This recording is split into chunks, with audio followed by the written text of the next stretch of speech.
今日係我哋嚟到東歐嘅第3日。上晝我哋喺紐倫堡遊覽，下晝喺紐倫堡享用德國午餐之後，就驅車前往捷克首都布拉格。布拉格呢座被譽為千塔之城嘅古老都市，以其保存完好嘅中世紀風貌、浪漫嘅哥特式尖頂同巴洛克圓頂，編織出一幅令人沉醉嘅童話畫卷，讓我哋一同探尋呢座金色城市嘅永恆魅力。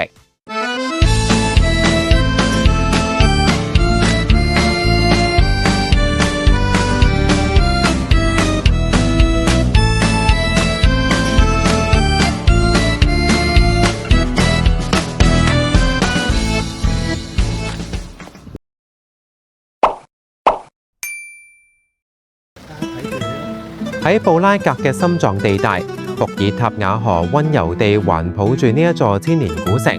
河面上一座石橋宛如時光長廊，連接住兩岸嘅歷史與傳奇。呢個就係舉世聞名嘅查理大橋。呢個布拉格啦，咁你睇啲建築咧，比較古舊一啲。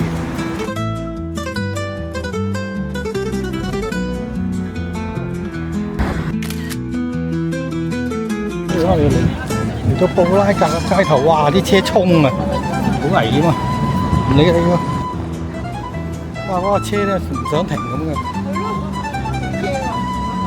由於路途遙遠，所以一抵達布拉格嘅第一件事就係要去揾廁所拿。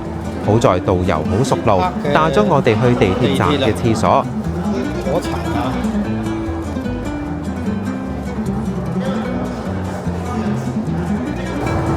即係又要俾錢嘅，5毫啫。借錢去廁所，嗰個廁所大耳窿去借錢啊，不過佢唔收息啊。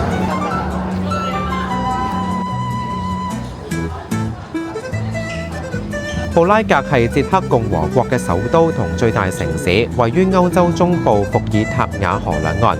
呢座城市以其悠久嘅歷史、壯麗嘅建築同豐富嘅文化聞名。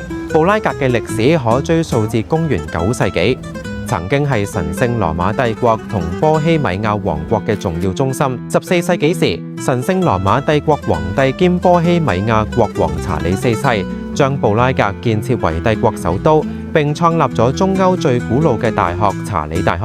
喺16世紀哈布斯堡王朝統治時期，布拉格繼續繁榮，並且喺20世紀初成為捷克斯洛伐克嘅首都。布拉格亦都係莫扎特、德沃夏克等音樂家嘅靈感之地，亦都係作家卡夫卡嘅故鄉。每年舉辦布拉格之春國際音樂節、Prague Spring、聖誕市集等活動。布拉格公共交通系統發達，地鐵、電車同巴士覆蓋全城。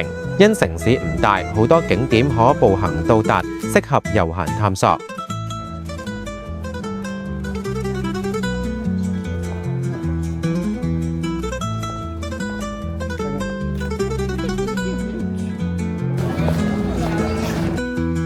步行咗好短嘅路程，就到達咗查理大橋。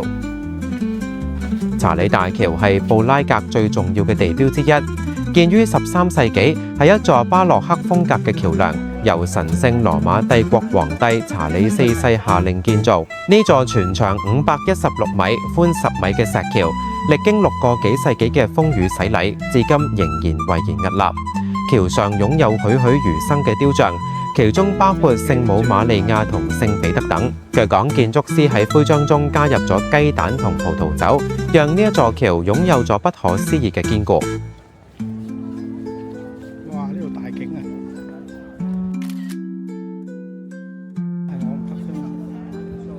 漫步橋上，腳下係歷經滄桑嘅石板路，每一塊都承載住無數女人嘅足跡。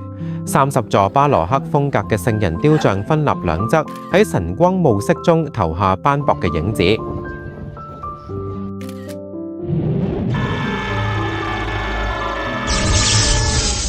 其中最著名嘅係聖約翰內波穆克雕像。呢位被拋入伏爾塔瓦河嘅殉道者，如今已經成為布拉格嘅守護神。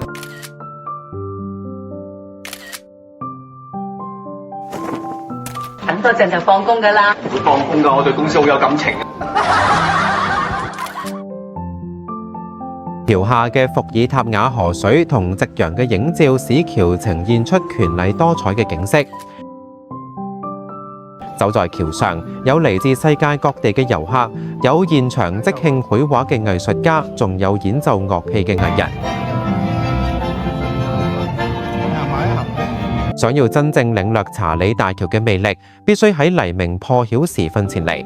當第一縷陽光穿透晨霧，整座橋籠罩喺金色嘅光輝中，伏爾塔瓦河面泛起粼粼波光。呢時嘅查理大橋係屬於攝影師嘅天堂，每一個角度都係一幅絕美嘅畫作。企喺查理大橋中央，向東望去係老城區鱗次旱比嘅紅色屋頂，向西就係高聳嘅布拉格城堡。呢座橋就好似一條時光隧道，連接住布拉格嘅過去同而家現實同童話。難怪卡夫卡曾經話：查理大橋係我嘅生命之源。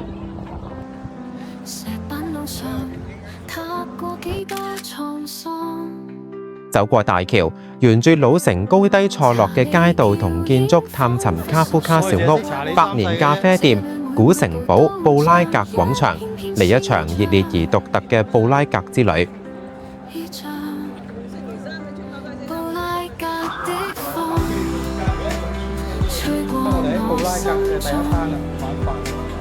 離開查理大橋，我哋喺河邊一間餐廳享用咗捷克經典鹹豬手。豬手外皮酥脆，肉質軟嫩，最後仲有捷克肉桂糖烤麵包卷，係完美嘅餐後句點。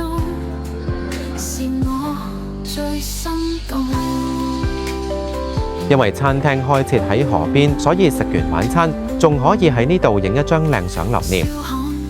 離開餐廳，繼續探索布拉格嘅美景。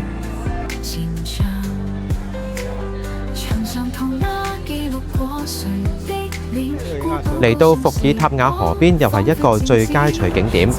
伏爾塔瓦河係捷克最長最重要嘅河流，全長大約430公里，流經布拉格之後，最終匯入易北河。河上有多座橋梁，河岸兩側有布拉格城堡、老城區等世界文化遺產。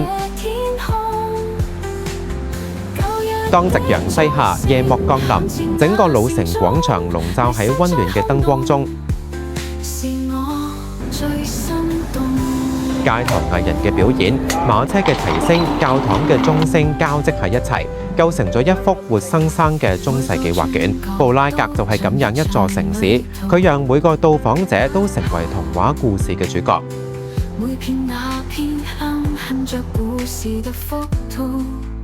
夜晚沿住伏爾塔瓦河畔散步，布拉格舊城嘅燈光映在河面上，浪漫得讓人忘咗疲憊。喺布拉格迷路唔係意外，而係發現驚喜嘅開始。正如呢一句當地人語所講：放慢腳步，讓自己沉浸喺呢座千年古城嘅魔法之中，你會發現更多不為人知嘅美麗角落。